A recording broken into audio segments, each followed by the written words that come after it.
El Serrón, que toma sus aguas del ramal de Campos, llegó a tener a mediados del siglo XIX hasta 6 fábricas y fue uno de los puntos neurálgicos de la industria harinera palentina. En la parte alta, junto a las esclusas 25, 26 y 27, aún quedan restos de la fábrica de harinas, almacenes y viviendas que dan muestra de la actividad que tuvo este lugar. Desde la triple esclusa del Serrón podemos llegar sin abandonar el camino de Sirga hasta Grijona. Esta vieja fábrica de harinas, otro testigo solitario de la ferviente actividad industrial que se forjó en las riberas del canal, ha sido bautizada con el nombre de Casa del Agua. Es un proyecto complejo y fascinante que pretendió convertir este antiguo caserón en un lugar de encuentro para artistas plásticos de todo el mundo. Un lugar de retiro, trabajo y discusión que alimente la creación artística como el propio canal nutre la meseta castellana. Siguiendo la sirga del único afluente del canal, un ramalillo de apenas 1 kilómetro de longitud, llegamos a la dársena de Palencia.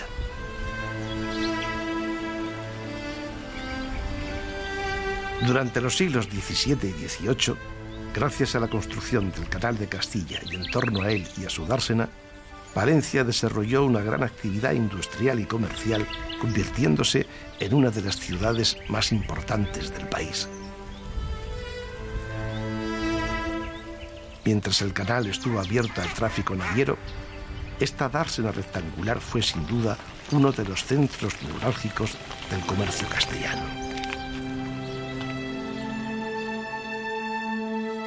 Quien quiera que llegue por primera vez a Palencia se ve inevitablemente sorprendido por esta imponente escultura elevada sobre un cerro, llamada el Cristo del Lodero. Esta representación de Cristo de 20 metros de altura es la más alta de Europa. Se construyó en el año 1931 según un proyecto del escultor Victorio Macho, hijo de esta ciudad y enterrado por expresa voluntad en la ermita de Santa María del Otero, situada a los pies del monumento. Palencia fue capital y sede de la corte visigoda. Antes había sido poblada por romanos y celtíberos maceos. El nombre de la ciudad tiene origen indoeuropeo. En los primeros años del siglo XI, Alfonso VII de Castilla le concedió fueros propios e impulsó la creación de la Universidad de Palencia, primera universidad de la historia de España. La ciudad presenta hoy un ambiente tranquilo que poco tiene que ver con el de las grandes urbes metropolitanas. Soportales, galerías, madera y sillería nos transportan al corazón de la arquitectura castellana. Desde la calle Mayor, verdadera espina dorsal de la ciudad, llegamos hasta la Plaza Mayor, magnífico porticado del siglo XVII construido para albergar las ferias y los mercados. El monumento al escultor Alonso Berruguete en el centro de la plaza también es obra de Victorio Macho.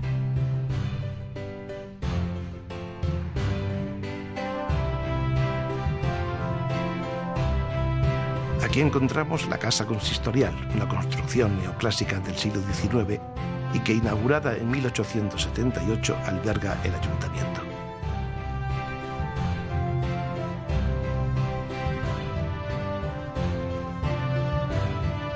La arquitectura civil cobró un fuerte impulso desde la desamortización hasta bien entrado el siglo XX. Cuenta con edificios singulares, como el edificio de correos y telégrafos de corte neorrenacentista en la Plaza del León, el Colegio de Villandrando, de 1911, rematado por un friso de cerámica vidriada de Daniel de Zuloaga, que representa a su fundadora, la vizcondesa de Villandrando, o como el Palacio de la Diputación, edificio neoplateresco inaugurado en 1914. El devenir de sus calles, con sus modernos establecimientos, contrasta con la vetusta densidad de los monumentos sacros, legado de su pasado como ciudad conventual y eclesiástica.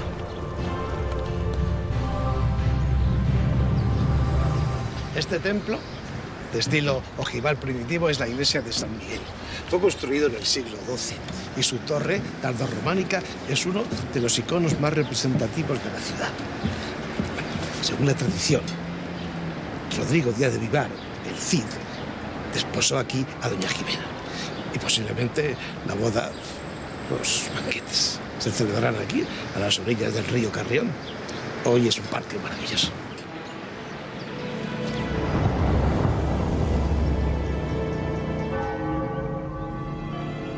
Muy cerca del edificio del seminario encontramos la iglesia de Nuestra Señora de la Calle, templo del siglo XVI, declarado Monumento Nacional en 1982. La iglesia, anteriormente de San Lorenzo, está hoy dedicada a la Virgen de la Calle, patrona de la ciudad.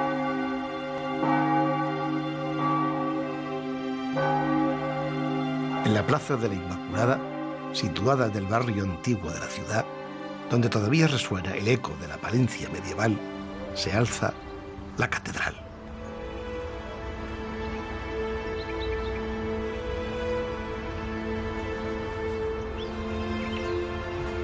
La Bella Desconocida, como se ha dado en llamar a esta fantástica catedral gótica, está dedicada al patrón de la ciudad, San Antolín, cuya efeméride se celebra el día 2 de septiembre. En este mismo lugar hubo antes una iglesia románica y antes aún una visigoda.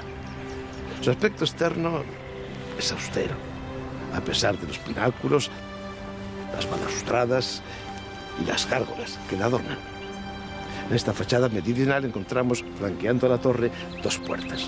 Aquella se la conoce como la de los príncipes, pues según la tradición, en 1388 entró por ella el príncipe Enrique el Doliente, que luego sería rey de Castilla para casarse, siendo aún niño, con Catalina de Lancaster. Y la del obispo, adornada con blasones y esculturas de profetas, santos y apóstoles. San Antolín es una de las catedrales más grandes de España. Tiene planta de cruz latina y 3 naves con bóvedas estrelladas, trazadas según el modelo de la de Burgos. Esta grandiosa catedral gótica está compuesta por 7 capillas absidales que configuran su amplia y elegante girola.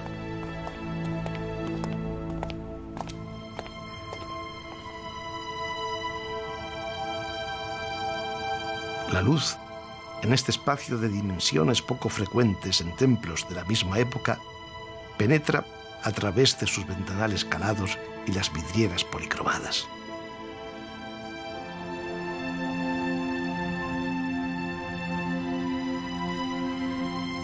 La capilla mayor alberga un retablo plateresco con tallas de Felipe de Vigrani, tablas de Juan de Flandes y un calvario de Juan de Balmaseda.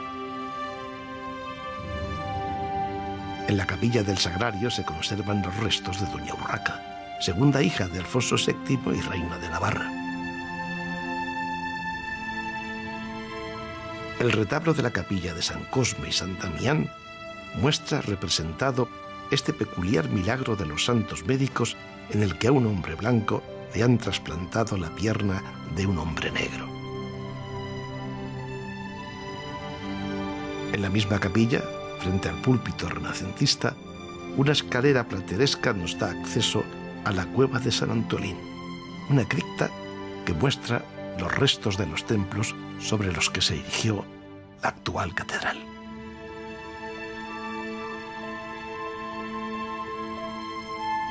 La sala capitular y el claustro forman el Museo Catedralicio, donde se expone, entre otras obras, este San Sebastián del Greco. Conocido como la Casa del Cordón, este edificio renacentista del siglo XVI ha sido rehabilitado para albergar el Museo Arqueológico de Palencia. Haciendo un gran alarde de uso de la arquitectura contemporánea, Luis Arranz, en los años 80 y tantos, prepara este extraordinario edificio a base de hormigón y cristal en torno a una rotonda que inunda de luz cenital el resto del espacio museístico. Está concebido en 3 plantas: el sótano, dedicado a la prehistoria, la planta baja, dedicada a la romanización, y la planta primera a la Edad Media. El mundo riquísimo romano en la provincia de Palencia, con algunas de las mejores colecciones, por ejemplo, de vidrios, y alcanza su apogeo con este par de bustos maravillosos que tenemos de mármol, aparecidos en una villa romana en Becerril de Campos. El que estaba manejando la máquina se dio cuenta de que aparecían dos esculturas que recogió y que se llevó con él. Son dos bustos maravillosos de un hombre y una mujer del siglo II después de Cristo, de época de Antonino, y dentro del mundo romano una joya extraordinaria del museo es el mosaico de Océano y las Nereidas. Representa en el centro la cabeza de Océanos con las barbas de algas, en la cabeza lleva pinzas de patas de cangrejo y tiene además un valor apotropaico, es decir, de defensa frente al mal de ojo, y por otra parte propicia la riqueza y defiende frente a la desgracia. Hay otras piezas, como por ejemplo los sarcófagos que vienen de la desamortización de alguna serie de unos monasterios, en los que se efigia la muerte de un caballero y todo se ve alrededor, como las familias están llorándole, cómo se celebran los funerales y cómo al final pues el alma del caballero acaba despidiéndose del cuerpo. La riqueza arquitectónica y artística de Palencia es inagotable. Pero tenemos que continuar nuestro viaje en busca de las aguas del canal, que nos llevan a Villa Muriel. A lo lejos, desde el camino de Sirga, ya divisamos la torre y el cimborrio de su iglesia de Santa María la Mayor, cuya construcción medieval comenzó a finales del siglo XII. El canal está integrado en el casco urbano. Nos detenemos ante la esclusa 33 y la fábrica de harinas antes de degustar la típica gastronomía palentina. Bueno, yo creo que habéis degustado platos muy típicos de la zona de Tierra de Campos, de Castilla y más concreto de Palencia. No ha podido faltar la famosa menestra, porque no. En toda España, menestra, la de Palencia. Y el inciso, la de Palencia. La menestra palentina sí que tiene fama, es una menestra hecha con mucho cariño, muy despacito sobre todo, se guisa verdura por separado, se reboza, se guisa cada una por separado. Porque luego se junta. La menestra es un plato que está en casi todos los restaurantes de Palencia, pero cada uno me imagino que le da un puntito especial a ese plato, ¿no? Sí, es cierto. Cada maestrillo tiene su librillo, pero es cierto que la menestra se abre a muchos ya tipos de cocinero. Entonces, cada uno tiene su detallito. De la vuestra doy fe de que está exquisita, sí. Luego habéis degustado también el lechazo churro, pues es el rey de la gastronomía castellana y más concreto de la zona de Tierra de Campos. El lechazo churro es una raza exclusiva de esta zona y la verdad es que nos preciamos de hacerlo pues como muy poca gente lo sabe hacer, que es en horno de leña, con agua y con sal, nada más. Estamos en el Soto de Albures, ante el impresionante salto de las esclusas 34, 35 y 36. La 34 fue construida en 1804 y es por tanto de forma oval. Pero las obras se detuvieron y no se reanudaron hasta 1831, en que una empresa privada construyó la 35 y la 36, ya de forma rectangular.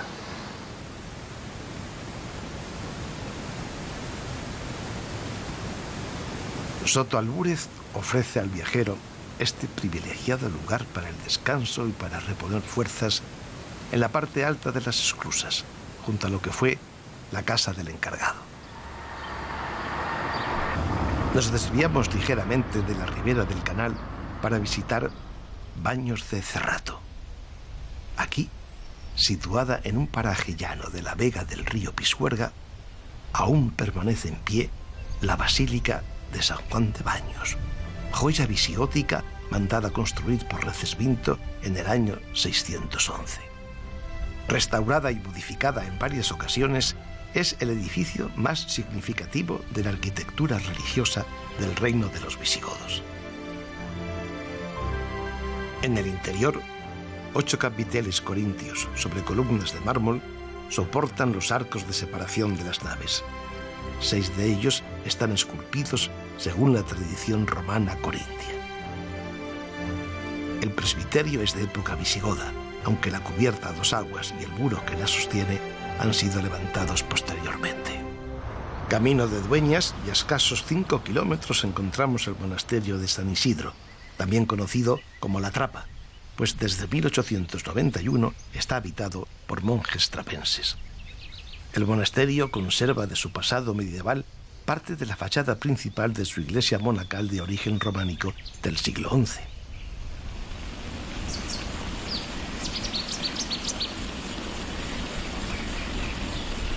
Regresamos al canal y ya en Dueñas, rodeada de buena arboleda y junto a la Estrella de Castilla, una harinera clásica de 5 pisos, encontramos la Esclusa 37.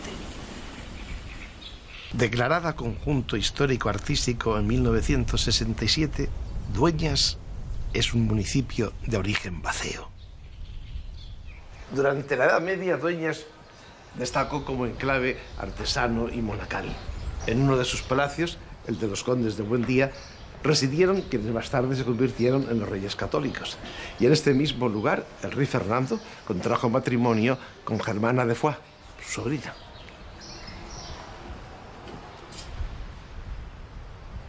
Al castillo de Dueñas se lo llevó el viento. Bueno, el viento y las obras de construcción del canal y de las bodegas y de otros edificios. Quiero decir que se llevaron las piedras del castillo pues para hacer otras cositas, otras casitas, bueno, un trasplante, ¿no? Y de la antigua muralla que protegía la villa, pues solo se conserva este torreón, conocido como Ojo de la Virgen, porque arriba, en el torreón, está instalada la capilla de la Virgen de los Remedios y Onecha, que es la patrona de las fiestas de la villa. La provincia de Valladolid es conocida en todo el mundo por sus famosos vinos. Una de sus 5 denominaciones de origen, la de Cigales, se encuentra en estas tierras. Los viñedos en Dueñas nos hablan de bodegas centenarias, una vocación que en muchos casos se va transmitiendo de padres a hijos. Del agua que nos da la vida al vino que nos ayuda a disfrutarla. Pues este es el lagar antiguo, de 1887. Oye, ¿y están vinos? Pues esta es la forma de prensado antiguo. Por allí se descargaba la uva por las ventanas y todo este espacio se llenaba de uva. Ahí se ponían unos tablones y entonces aquí, a medida que la piedra se quedaba suspendida en el aire, gracias a este husillo, que era como un tornillo, pues lo que hacía era bajar la viga en el otro extremo.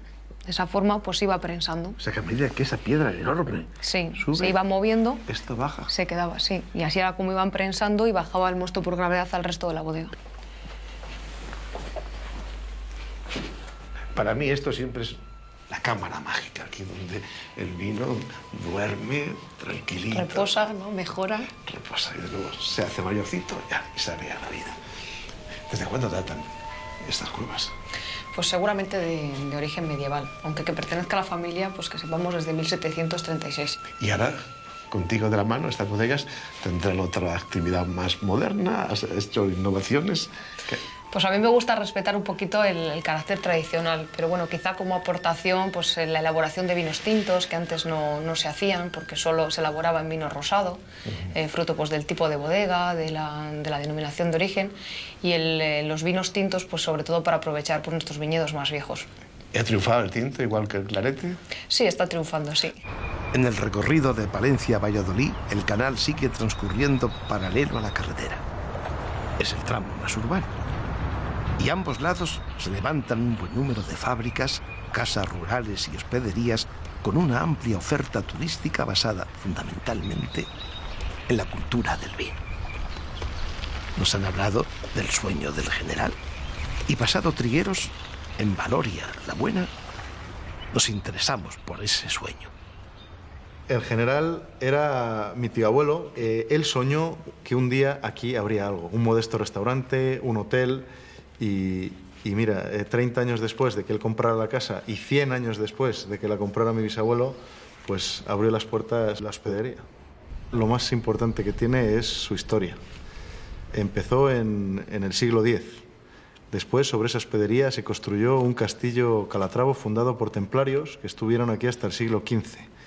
Y ya a finales del XVII, unas décadas antes de que se construyera el canal, se hizo la penúltima transformación transformando este castillo en un precioso palacio con 3 escudos blasonados, que es muy parecido a la fisonomía actual. Tratamos de resaltar aquí a unos pocos metros del canal todos los productos de la zona. Toda nuestra idea es que ese arte, esa cultura, esa gastronomía tenga el hilo conductor del vino. Muy cerca ya de Valladolid, nos sorprende este leguario a un lado de la Sirga, que nos marca la distancia que falta para llegar, pero a Medina de Río Seco. Curiosamente, final del ramal de Campos y no del que ahora nos encontramos. Bueno, seguro que encontraremos la explicación. La esclusa número 40, también de planta rectangular, construida entre 1831 y 1836, convive con la restaurada casa del esclusero y con estas ruinas de lo que un día fuera una harinera, cuya fachada aún se mantiene en pie. Dejando a un lado este monasterio cisterciense de estilo románico, llegamos a Cabezón del Pisuerga.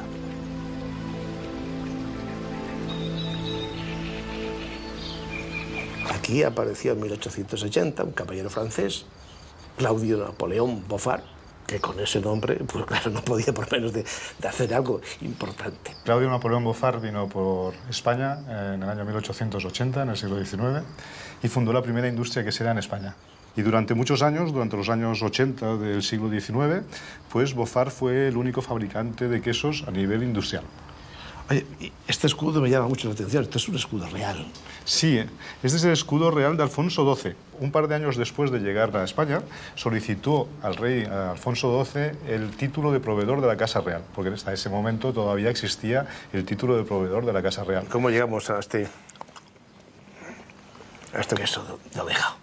Pues mira, lo que pasa es que a raíz de la Guerra Civil Española y la época de posguerra, se prohibió fabricar quesos con leche de vaca. Nosotros decidimos venir a esta zona del Canal de Castilla, al lado de Valladolid, y elaborar un queso con leche de oveja porque en la zona es una zona de amplia ganadería de ovejas. Y ya, en Valladolid, ajardinada, la 42. La esclusa 42 es la última del ramal del sur y por tanto la última que visitaremos en nuestro viaje por el canal. Su estructura de piedra es la única que conserva las antiguas compuertas de hierro. El edificio pertenece a la Confederación Hidrográfica del Duero. Desde allí se centraliza toda la información sobre el canal. Felipe II encomendó la construcción de la Plaza Mayor de Valladolid al arquitecto Juan de Salamanca. Valladolid fue capital del reino y sede de las Cortes Generales hasta que la corte se trasladó a Madrid en 1560. Aquí se casaron los reyes católicos, nació Felipe II, murió Cristóbal Colón, aquí vivió y escribió parte de su obra El Quijote Miguel de Cervantes, y de aquí salen Francisco Umbral y mi querido don Miguel Delibes, maestro indiscutible de la lengua castellana. Y precisamente en esta plaza y en sus calles sitúa la acción de su novela El hereje. Y en el salón de actos de este ayuntamiento, la ciudad de Valladolid, le otorgó su último homenaje de respeto y admiración y de gran cariño. Y entre ese ayuntamiento y el histórico Teatro Zorrilla, magníficamente remodelado, uno de los más bonitos de España, por lo menos a mí es uno de los que más me gustan, la estatua del fundador de la ciudad, el conde Ansúrez, a quien el rey Alfonso VI le otorgó la pequeña aldea que entonces era Valladolid.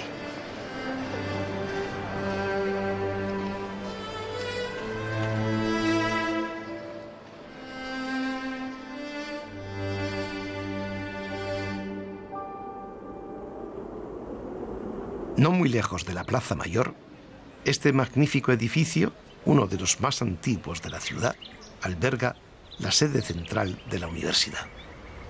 A mi espalda, el Palacio de Santa Cruz, mandado a levantar por el cardenal Mendoza, el tercer rey.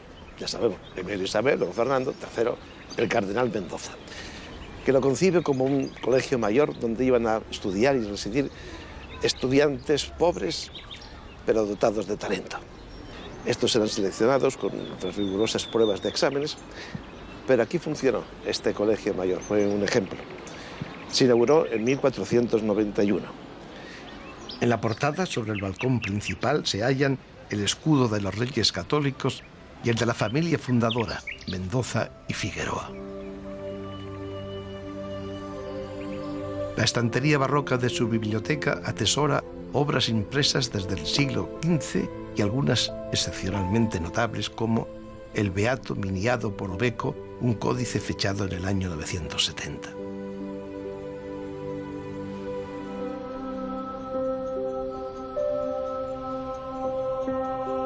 En la plaza de la Universidad se alza el edificio de la primitiva Universidad de Valladolid, con su preciosa fachada barroca. Se levantó en el siglo XVIII y su decoración, que abunda en símbolos y alegorías académicas, es obra de la familia Tomé. En el centro, el escudo de la universidad con el árbol de la ciencia y la tiara, emblema de su carácter pontificio. A 2 pasos de la antigua universidad encontramos la Catedral de Nuestra Señora de la Asunción, también sede episcopal de la archidiócesis. La Catedral de Valladolid fue encargada por Felipe II en 1572. El arquitecto elegido para realizar el proyecto fue Juan de Herrera, quien inició las obras en 1582. Sus 3 naves permiten calibrar la ambición y la maestría de Herrera, pero la lentitud en las obras y la falta de recursos materiales frustraron el plan inicial y la catedral quedó inconclusa, tal y como hoy la conocemos.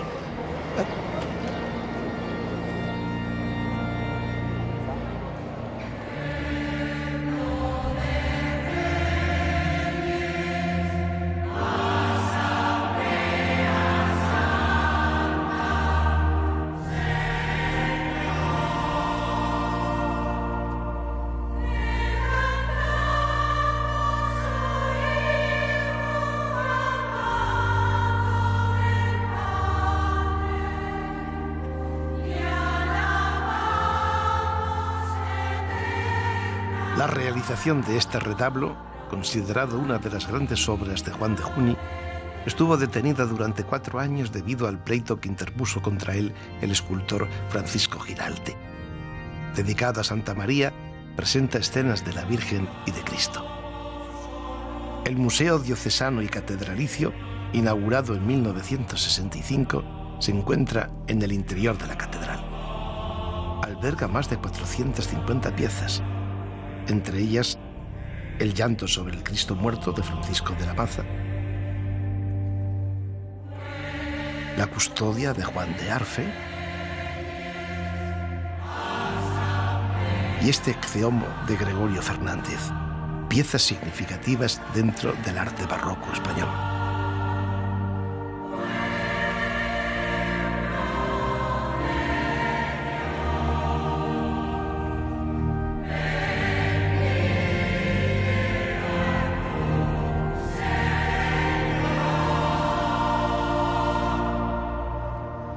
Antes de visitar el Museo Nacional Colegio de San Gregorio, pasamos por la Casa del Sol.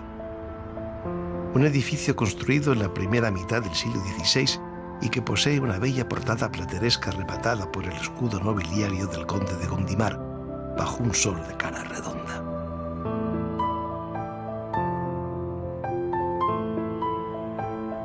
Y muy cerca de la Casa del Sol está el Colegio de San Gregorio, un magnífico ejemplo de gótico hispano-flamenco. Fue construido entre los años 1484 y 1496, a instancias de Fray Alonso de Burgos, confesor de Isabel la Católica. Se dedicó este hermosísimo palacio a la enseñanza de la teología, y en el estudio de esta disciplina se mantuvo hasta las desamortizaciones del siglo XIX. Esta hermosa escalera renacentista da acceso al primer piso del bellísimo patio. Formado por un claustro de planta cuadrada, representa una de las joyas de estilo hispano-flamenco. En la escalera vemos el escudo de Fray Alonso de Burgos con la flor de lis, símbolo de la pureza. Y el techo muestra un magnífico artesonado mudéjar del siglo XVI. El Santo Entierro fue encargado por Fray Antonio de Guevara, ilustre franciscano, cronista de Carlos V y obispo de Mondoñedo, a Juan de Juni, que consigue una obra de marcado carácter teatral. Si se fijan ustedes, todas esas figuras en movimiento nos están indicando una acción teatral con la figura central de Cristo yacente, una figura realmente colosal. El conjunto se destinó a la capilla funeraria que Fray Antonio tenía en el desaparecido convento de San Francisco de Valladolid. Y después de la desamortización pasó a conservarse aquí. Los reyes católicos impulsaron una reforma de la orden benedictina y a tal fin se crea una congregación que reúne a las casas más importantes de Castilla y Aragón. Para celebrar las reuniones a capítulo se decide hacer una sillería. Desde Nájera dirige todo el montaje de esta sillería y podemos observar cómo en la parte de arriba está el escudo que representa al monasterio, la advocación bajo la que está puesta ese monasterio, el nombre del abad que se sienta en ese sitial, y solo hay una nota que se distingue de las demás, y es el sitial del fondo policromado, que es el que corresponde al abad de San Benito el Real de Valladolid como autoridad. Realmente es que muchas palabras no hay, decir que es un asombro, una joya. Nos trasladamos a la dársena, integrada por completo en el casco urbano. Esta dársena tuvo una apabullante actividad comercial con el trasiego de barcazas, con una carga de cereales, mantas, pieles, luego harinas. Esta casa que vemos aquí era el almacén donde se realizaban esas cargas y descargas. Le falta una pérgola que ha desaparecido con el tiempo. Más allá vemos todavía algunas de las grúas que se utilizaban. Aquí, en el puerto del canal, que más lejos está del ansiado mar santanderino, existían también talleres y un astillero para la reparación de las barcazas. Bueno, pues este es el último enclave del Canal del Sur. Hemos llegado al final de nuestro viaje por la ruta del Canal de Castilla. Nos hemos empapado de cultura castellana a través de un viaje apasionante por la historia, el arte y la naturaleza que ha colmado sobradamente nuestras expectativas.